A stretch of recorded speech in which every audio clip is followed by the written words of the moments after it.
Hello. This is Tiffany with Healthy Passions. If you do not know me, let me briefly introduce myself. I am a certified personal trainer, certified wellness coach, certified energy healer by birth. I am a prophetess, oracle, and a natural healer. Today is going to be a special Herbal Friday. I wanted to do a little brief message in reference to birth doulas. All right.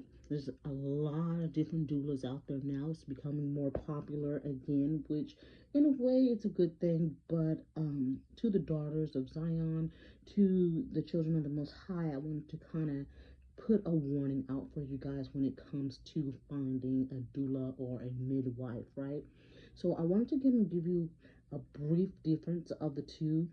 um, this only allows 10 minutes, so I'm just going to try to speak as fast as I can. All right, so we have Hebrew Israelite customs and culture that we need to get back to. And in our culture, they're not called doulas, they are called midwives. And that's what our sisters historically had throughout history, were midwives, not doulas. And so as the indigenous people of the Americas, Europe, and Canada and South America, I want to kind of give you the difference of our indigenous custom versus the other nations' doulas. Okay, so so in comparison, we have in the indigenous birthing midwives, when it comes to the Hebrew Israelite customs, we have a true understanding of healing herbs and plants and spices. So we know how to heal through the herbs, the plants, and the food. Now that same understanding is on the other side. Don't get it twisted. However, a lot of times it is used to manipulate energy and to manipulate free will on the other side, when especially if it is done through witchcraft. Now, these people may not feel like they are doing that, they may not be intentionally doing that, but it depends on where you get your education and who you are dedicating your meditations, prayers, and healing to. So let's get into that a little more. So number two, Yah's true intention of herbs are for food and for healing of the nations. That's going to be found in Genesis. So on the indigenous Hebrew side, for the midwives, that's what we use it for. Nothing more, nothing less. On the other nations with the doulas, the intention in the use of the food and the herbs is usually either to manipulate energy or to bring forth their own will for things. So, and also to manipulate free will. So, a lot of times they think that it's in their power or whatever the case may be. So, it's very different kinds of doulas. Not saying that every doula is into witchcraft, but nowadays a lot of them are. It's very intertwined, okay?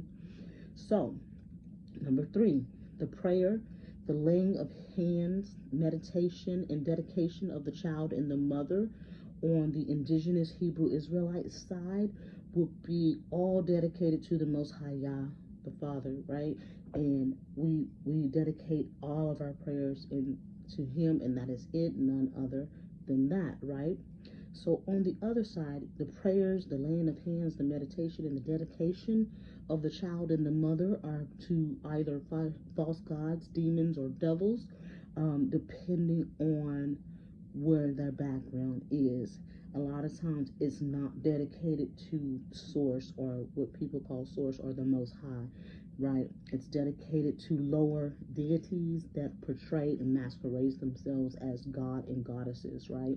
Mostly goddesses on this side because we're talking about childbirth, but it's usually lower deities that um, aren't needed, that can be surpassed and gone straight to the creator of all things, right?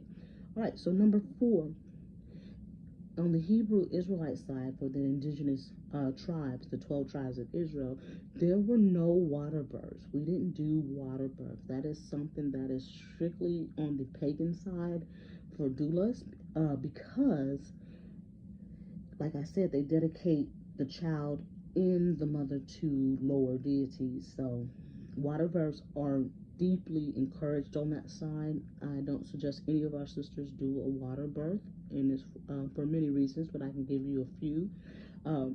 So when the child is born and passes through the water, a lot of times it is dedicated to a lower level deity, demon, or fallen angel or devil, right?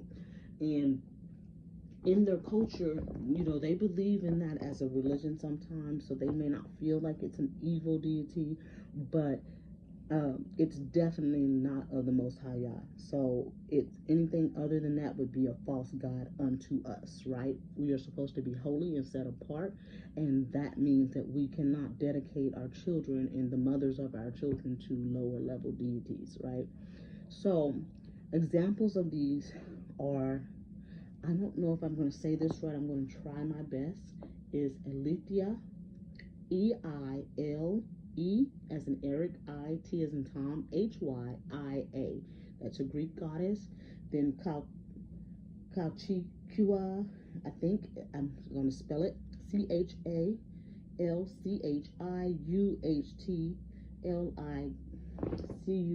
That's Aztec. Then you have Aphrodite, and then a very common one would be Yemiya for the African culture.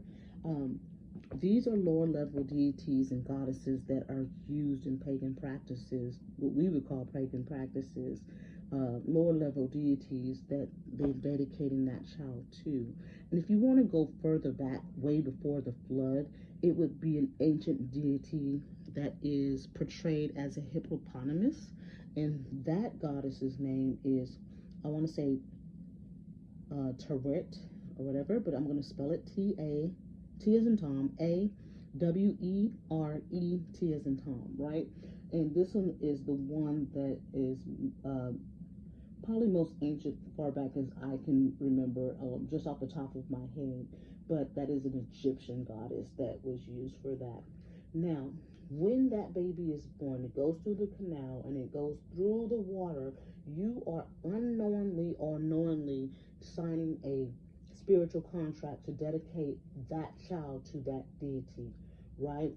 And that is causing a contract, a demonic contract for that child to have to go through. That child is often going to have a hard time, whether it's sickly, hard time in life, bad luck, what we call bad luck, but just have a hard time based on just that water birth alone, because the mother unknowingly dedicated her child to that deity, and sometimes knowingly, but yeah, secret societies do this. They don't tell you the whole truth about their things. So that is why we want to be very careful when we pick a midwife for the Sisters of Zion. She needs to be well versed in scripture, well versed in Hebrew practices, and know how to dedicate our children to the Most High Yah and not any other deity, no other foreign practices. Also, ladies, when we are talking to doulas or talking to midwives, we need to make sure that we do not just take what I call a witch's brew, and that's any kind of concoction that they come up, whether it's herbs or not, because the herbs itself are not bad, but it depends on what the intention is and what is all put in it. So when you have a witch's brew that she just gives you that after you give birth or before you give birth, you don't know exactly what it is. It could be preparing you for a ritual to dedicate your child to a devil. So you need to know and have knowledge of every ingredient. You need to research each ingredient, make sure you know the side effects of it by itself and mixed together with the other herbs in the brew. And also, while most cases in the ingredients are natural spices, just know that there's certain spell work and things that could be attached to it. Remember the book of Enoch, I think it's 1:6-8, where the fallen angels taught them how to do spell work through root cutting and things like that. And that's how they work against the children of the Most High Yah. So be very careful. They trick us into dedicating our children into devils. Never accept a gift, items, clothing, especially food or drink, from any type of witch or people from the other nations without being knowledgeable of what it is. And I just suggest don't take it at all. So that is my take. I don't mean to offend anyone, but as children of the Most High, we are to be set apart from the other nations. So we don't do things as the other nations. We do as the Most High has called us to do. Have a great day. Stay blessed.